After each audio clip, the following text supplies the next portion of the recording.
नमस्कार। हिंदी साहित्य की इस कक्षा में हम कवि भूषण के द्वारा लिखित पदों की व्याख्या कर रहे थे। उसी कड़ी में हम आगे के पद लेते हैं। छूटत कमान बान बंदूक अरु कोक बान, मुश्किल होत मुरचानों की ओट में, ताही समय शिवराज हुकुम के हल्ला कियो, दावा बांधी द्वैसिन पे बीरन ले जोट में। भूषण भनत तेरी हिम्मती कहाँ लो कहूँ, कि स्मति यहाँ लगी है जाके जक चोट में। ताव दे देई मूछन कंगूरन पे, पाँव दे देई घाव दे देई अरे मुख कुदई परई कोट में। यहाँ कवि वर्णित कर रहा है कि शिवाजी की जो शौर्य है, शिवाजी की जो युद्ध संचालन का चातुर्य है, वह अद्वितीय है। यही कारण था कि शिवाजी मुगलों जैसी विशाल सेना के समक्ष खड़े रह पाए। उन्होंने बहुत अधिक समय तक और बहुत अधिक मात्रा में उन्हें अपने युद्ध कौशल से, युद्ध संचालन से परेशान करके रखा। उसी वीरता, उसी युद्ध संचालन की उनकी जो क्षमता है, उसका वर्णन करते हुए कवि यहाँ कह रहे हैं, कवि कहते हैं कि जिस समय शिवाजी और औरंगजेब की जो सेना है उसके बीच में युद्ध चल रहा था, भयंकर युद्ध हो रहा था, और दोनों ही तरफ की जो सेनाएं हैं वह धनुष, बंदूक और बाण की वर्षा कर रही थी। छूटत कमान बान बंदूक अरु कोक बान। उस समय ऐसा लग रहा था कि जो मोर्चा है, जो युद्ध का मोर्चा है, उस मोर्चे की ओट में भी बचने में कठिनाई हो रही थी। दोनों ही तरफ से बाण, बंदूक, इस प्रकार से युद्धों के इस वातावरण में मोर्चे की ओट में भी बचने में मुश्किल थी। ताही समय शिवराज हुकुम के हल्ला किया। उसी समय शिवराज ने उत्साहपूर्वक अपने सैनिकों को आदेश दिया कि आक्रमण करो। दावा बांधी द्वैसिन पे बीरन ले जोट में। उनके मराठा वीरों के जो सैनिक थे वह सिर पर अग्नि बांधकर, दावा बांधी द्वैसिन पे बीरन ले जोट में, अपने सिर पर अग्नि बांधकर, अर्थात युद्ध के पूर्णतः खतरे को, मृत्यु के खतरे को अपने सिर पर बांधकर वे आक्रमण करने के लिए, आगे बढ़ने के लिए, शिवाजी के आदेश की पालना करने के लिए वह आगे बढ़ने लगे। कवि भूषण कहते हैं, भूषण बना तेरी हिम्मती कहाँ लो कहूं। भूषण कहते हैं कि मैं पराक्रमी महाराज शिवाजी, आपकी साहस का, आपकी हिम्मत का, आपकी वीरता का मैं कहाँ तक वर्णन करूं, अर्थात वह वर्णन करना संभव नहीं है। उसकी कीमत तो यहाँ योद्धाओं के समूह में यहाँ की जा सकती है। कीमत यहाँ लगी है जाकी जट जोट में। ये जो योद्धाओं का जो समूह है, वीर जुझारू सैनिकों का जो समूह है, आपकी हिम्मत की कीमत इन समूह में ही आंकी जा सकती है। आपके साहस के बल पर ही ताव दे दे मूछन कंगूरन पे पांव दे दे। आपके द्वारा जो प्रबोधन दिया गया, इनको जो आगे बढ़ने का उत्साह पूर्वक आदेश दिया गया, उसी का प्रभाव है कि ये मराठा सैनिक अपनी मूछों को ऐंठते हुए, अपनी मूछों पर ताव देते हुए कंगूरों पर पैर रख रख कर शत्रुओं के मुख पर घाव दे देकर किले में कूद पड़ते हैं। और इस प्रकार आपके उत्साह पूर्वक युद्ध संचालन से वीरों में, सैनिकों में इतना उत्साह जागृत होता है कि वह युद्ध भूमि में शत्रु की सेना पर टूट पड़ते हैं। अपने सिर पर अग्नि धारण करके, अपने सिर पर अग्नि धारण करके, अपने मन में उत्साह लेकर, क्रोध लेकर वह शत्रु सेना पर टूट पड़ते हैं और उनके किलों पर ही, उनके सामने जाकर उनके किलों पर अधिकार करते हैं और इस प्रकार से अपना उत्तरदायित्व वह वीरता के साथ पूर्ण करते हैं। तो इस पद में प्रमुख रूप से शिवाजी की वीरता, उनके युद्ध संचालन और मराठा सैनिकों की वीरता का कवि ने वर्णन किया है। अतिशोक्ति अलंकार का उपयोग किया है कवि ने। अनुप्रास और उपमा अलंकार भी यहाँ पर सुंदरता के साथ सहज रूप से अभिव्यक्त हुए हैं। यहाँ जो कवित्व पद है वह हम इन पदों में देख सकते हैं। आगे हमने जो भूषण के पद पढ़ेंगे, ये तीनों ही पद कवित छंद के अंतर्गत ही आएंगे। कवित छंद का विशेषता है कि जो इसके वर्णों की संख्या 31 होती है और अंत में गुरु लघु नहीं होता है। जो चरण है, प्रत्येक चरण के अंत में गुरु लघु नहीं होता। तो यहाँ पर भी हम देखते हैं कि यहाँ लघु और गुरु है, लेकिन गुरु लघु नहीं है। और अगर वर्णों की संख्या की गणना करें तो ये 31 वर्ण है।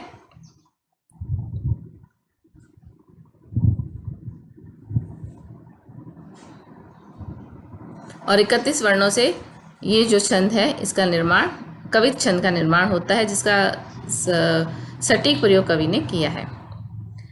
आगे हम पुनः शिवाजी महाराज की प्रशंसा का ही ये पद है, प्रशस्ति का है।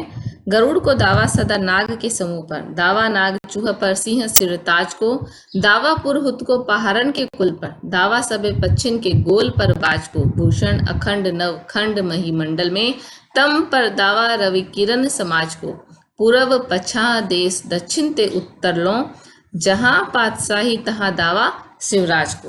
कवि यहाँ पर जो प्रभुत्व है, किसका प्रभुत्व कहाँ पर है, उसके माध्यम से यह इंगित कर रहे हैं कि शिवाजी का प्रभुत्व कहाँ तक हो सकता है। दावा का अर्थ है प्रभुत्व या आधिपत्य, सिरताज का अर्थ है पराक्रमी, पुरहुत का अर्थ है इंद्र, गोल का अर्थ है झुंड, नवखंड यानी नौखंड या द्वीप, पच्छा यानी पश्चिम, पातशाही यानी बादशाही। शिवाजी की प्रशस्ति का, उनके प्रभुत्व का, उनके आधिपत्य का चित्रण करते हुए विभिन्न उपमानों के माध्यम से उनके शौर्य का चित्रण करते हुए कवि कहते हैं, कवि भूषण कहते हैं कि पक्षीराज गरुड़ है, उस गरुड़ पक्षीराज का दावा सदा सर्पों के समूह पर रहता है। अर्थात नागों का जो समूह है, सर्प का जो समूह है, वह गरुड़ के प्रभुत्व से, उसके आधिपत्य से सदा भयभीत रहता है। गरुड़ का आधिपत्य वहां पर स्थापित रहता है। इसी प्रकार से जो बलशाली सिंह है, उसका प्रभुत्व हाथियों के झुंड पर रहता है। दावा नाग जू पर सिंह सिरताज को, और इंद्र का प्रभाव पर्वतों के कुल पर रहता है। दावा पुरहुत को पहाड़न के कुल पर, क्योंकि ऐसा एक कथा किंवदंती प्रचलित है कि पहाड़ हैं, उन पे पहले पंख होते थे और पंखों के कारण वह उड़कर कहीं भी जाने में सक्षम होते थे। लेकिन इंद्र ने एक बार बहुत अधिक पहाड़ों के द्वारा किए गए इस कृत्य से पहाड़ों को भयभीत करने के लिए उनके पंख काट दिए, जिसके कारण उसके पश्चात जो पहाड़ है वह निश्चल हो गए, उसके पश्चात वह चलने में सक्षम नहीं रहे। तो इस प्रकार जो देवराज इंद्र है, उसका आधिपत्य पर्वतों पर है। सभी पक्षियों पर दावा, सभी पक्षियों के गोल पर बाज को, पक्षियों के जितने भी समूह हैं उन पर बाज का जो प्रभुत्व है, आधिपत्य, वह स्थापित रहता है। भूषण कवि कहते हैं कि ब्रह्मांड के 9 खंड, 9 भागों या 9 द्वीपों में, पृथ्वी में व्याप्त अंधकार पर सूर्य की किरणों का प्रभुत्व रहता है। भूषण अखंड नवखंड महीमंडल में, तम पर दावा रवि किरण समाज को। ब्रह्मांड में जितने भी स्थान है, 9 खंड है, 9 द्वीप है, और इस संसार में जहाँ पर भी अंधकार व्याप्त है, उस अंधकार पर किसका प्रभुत्व रहता है? रवि की किरण का प्रभुत्व रहता है। रवि की किरण की उपस्थिति के पश्चात जो तम है वह अपना अस्तित्व कायम नहीं रख पाता। पूर्व पश्चा, पूर्व से पश्चिम, देश दक्षिण से उत्तर लो, दक्षिण से उत्तर तक सभी राज्यों में जहाँ जहाँ मुगलों की बादशाही है, वहाँ वहाँ सरजा शिवाजी का सभी को अपने अधीन करने का अधिकार या प्रभुत्व है। यहाँ अंतिम पंक्ति में शिवाजी महाराज के प्रभुत्व का, उनकी शक्ति का, उनकी जो आधिपत्य है, उसका अतिशयोक्तिपूर्ण वर्णन करते हुए कवि भूषण कह रहे हैं कि पूर्व से पश्चिम, उत्तर से दक्षिण तक जहाँ जहाँ पर भी मुगलों की बादशाही है, वहाँ संपूर्ण मुगलों की बादशाही पर शिवाजी महाराज का दावा है, उनका आधिपत्य है, वह उनका प्रभुत्व है। यहाँ बादशाही से अभिप्राय जो बात कही गई है, ये है कि जहाँ जहाँ मुगलों का बादशाह है, वहाँ जहाँ जहाँ मुगलों का राज्य है, वहाँ वहाँ शिवाजी अपना प्रभुत्व स्थापित करने में सक्षम है, क्योंकि उनमें इतना बल वैभव है, उनमें इतनी सामर्थ्य है, उनका युद्ध संचालन इतना उत्कृष्ट है। यहाँ पुनरुक्ति प्रकाश अलंकार है, निदर्शना अलंकार है, और मुख्य रूप से अतिशयोक्ति अलंकार का प्रयोग कवि ने यहाँ पर किया है। कवि ने सूर्य, पक्षी, राज, इंद्र, बाज उपमानों का प्रयोग करके शिवाजी के प्रभाव की सशक्त व्यंजना यहाँ पर की है। और प्रस्तुत पद में छंद की दृष्टि से देखें तो यहाँ पर भी कवित छंद है। अब कवि यहाँ पर, कवि भूषण शिवाजी के आक्रमण के पश्चात जो मुगल परिवार हैं, मुगल स्त्रियां हैं, उनके क्या स्थिति होती है जब शिवाजी मुगलों के द्वारा अधिग्रहित जो राज्य हैं उन्हें अपने अधीन कर लेते हैं, उन किलों को अपने अधीन कर लेते हैं। उसके पश्चात उन किलों में रहने वाले जो लोग हैं, जो परिवार हैं, जो राज परिवार हैं मुगलों के, उनकी स्थिति का वर्णन करते हुए कवि यहाँ पर वर्णन कर रहा है। ऊंचे घोर मंदिर के अंदर रहने वाली, कि जो पहले बहुत बड़े बड़े महलों में रहती थी, अब शिवाजी के भय से ऊंचे और विशाल महलों में रहने वाली वह स्त्रियां शिवाजी के भय से अब पर्वतों पर निवास करने के लिए, पर्वतों की गुफाओं में रहने के लिए विवश है।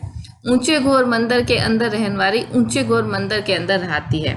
इस मंदिर शब्द का यहाँ पर 2 अर्थ है। पहले मंदिर का अर्थ है मंदिर या महल, और दूसरे मंदिर का अर्थ है पर्वत की गुफा। अब वह जो पहले मंदिर यानी महलों में रहती थी, अब ऊंचे ऊंचे गुफाओं में, पहाड़ों की गुफाओं में रहने के लिए मजबूर हैं। भाव यह है कि जो शिवाजी के डर से शत्रु पक्ष की नारियां हैं वह ऊंचे ऊंचे भवन छोड़कर अब अपनी जान बचाने के लिए ऊंचे ऊंचे पर्वतों की गुफाओं में फिरती रहती हैं, छिपती रहती हैं। कंदमूल फल भोग करे, कंदमूल भाग करे, 3 बेर खाती थी वे 3 बेर खाती है। कवि यहाँ पर कह रहे हैं कि जो स्त्रियां मधुर पदार्थों से बने हुए स्वादिष्ट भोजन करती थी, कंदमूल भोग करे, कंदमूल भोग करे, जो पहले श्रेष्ठ व्यंजनों का उपयोग करती थी, स्वादिष्ट भोजन का उपयोग करती थी खाने में, अब वनों में भटकते हुए जो वनों में मिलने वाली, जो जड़ के द्वारा मिलने वाले जो कंदमूल हैं, जंगली जो फल हैं, उन्हें खाकर अपना समय व्यतीत करती हैं। और जब वह महलों में रहती थी तो वह 3 बार खाना खाती थी, और लेकिन अब वह उनके पास इतनी कुछ खाद्य सामग्री न होने के कारण वह 3 बेर, मात्र 3 बेर खाकर अपना समय व्यतीत कर रही है।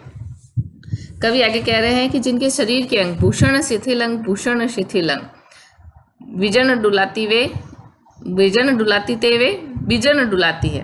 कवि कह रहे हैं कि जिनके शरीर के जो अंग हैं वह आभूषणों के भार से दबे रहते थे, भूषणों के भार से, आभूषणों के, स्वर्ण आभूषणों के भार से शिथिल रहते थे, वही अब भूख के कारण भूषण शिथिल, अब बिना अन्न के कारण, अन्न उनके शरीर को नहीं मिलता, इसके कारण उनके अंग हैं, उनका जो शरीर है वह शिथिल होता जा रहा है और भूख प्यास से व्यथित होकर वनों में भटकती रहती है। महलों में जिन पर व्यजन अर्थात पंखे डुलाए जाते थे, उन पर पंखों से हवा की जाती थी, अब वह बिजन डुलाती है, अब वह निर्जन वनों में अकेली ही घूमती डोलती फिरती हैं। भूषण कवि कहते हैं, भूषण बनत शिवराज वीर तेरे त्रास, शिवराज शिवाजी महाराज तुम्हारे डर से शत्रु पक्ष की जो स्त्रियां हैं, यहाँ तक की दुर्दशा हो गई है कि नगन चढ़ाती थे वे नगन जड़ाती हैं। जो पहले अपने आभूषणों में रतन जड़वाया करती थी, अब उनकी स्थिति यह हो गई है कि उन्हें जब वस्त्र नहीं मिलते और तो इसलिए बिना वस्त्रों के, बिना कपड़ों के वह सर्दियों में जूझती रहती हैं, सर्दियों में ठिठुरती रहती हैं। तो प्रस्तुत पद में कवि ने द्वितीय काल के अनुरूप श्लेष अलंकार का बहुत अधिक गहराई से सुंदर प्रयोग किया है और एक ही शब्द के माध्यम से 2 परिस्थितियों का वर्णन किया है। एक वह सुख सुविधा संपन्न परिस्थिति है जहाँ महलों में रहकर स्त्री का, रानी का वर्णन है, और वहीं उन्हीं शब्द के माध्यम से उस स्थिति का, अभावग्रस्त स्थिति का वर्णन किया गया है। एक ही शब्द में संपूर्ण वैभव है और उसी शब्द में संपूर्ण जो वैराग्य है, संपूर्ण रूप से जो निर्जनता है, निर्धनता है, अभाव है, वह उन्हीं शब्दों से कवि ने अभिव्यक्त करके श्लेष और यमक अलंकार का सुंदर प्रयोग किया है। कवित्व छंद में जो ज्ञेयता होती है, पद मैत्री होती है, वह भी हम इस पद में देख सकते हैं। तो विद्यार्थियों, आज हमने भूषण द्वारा रचित इन 3 पदों की व्याख्या की। आगे के पद में, आगे की कक्षा में हम भूषण के द्वारा लिखित अन्य पदों की व्याख्या करेंगे। धन्यवाद।